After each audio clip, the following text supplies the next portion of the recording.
ప్రముఖ పుణ్యక్షేత్రమైన అన్నవరం శ్రీ వీర వెంకట సత్యనారాయణ స్వామి వారి దేవస్థాన ఆధ్వర్యంలో మూలా నక్షత్రం సందర్భంగా కొండ దిగువన ఉన్న శ్రీ కనకదుర్గ అమ్మవారి కుంకుమ పూజ నిర్వహించారు. అలాగే అమ్మవారి ఆలయం నందు చండీ హోమాన్ని అత్యంత వైభవంగా నిర్వహించారు. ఈ కార్యక్రమంలో ముందుగా శ్రీ కనకదుర్గ అమ్మవారికి విశేష పూజలు నిర్వహించి అనంతరం చండీ హోమాన్ని వేద పండితుల వేద మంత్రాల చరణ నడుమ వైభవంగా నిర్వహించారు. ఈ కార్యక్రమంలో ఆలయ అర్చకులు వడులు నరసింహమూర్తి, వ్రత పురోహితుడు కూచిబట్ల ప్రసాద్, వేద పండితులు తదితరులు పాల్గొన్నారు.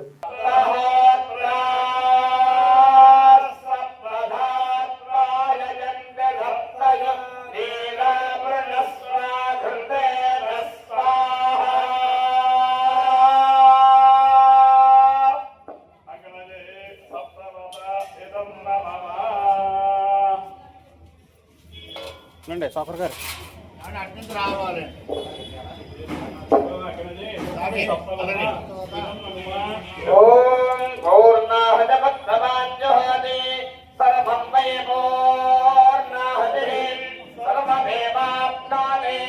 అథో ఇయం వై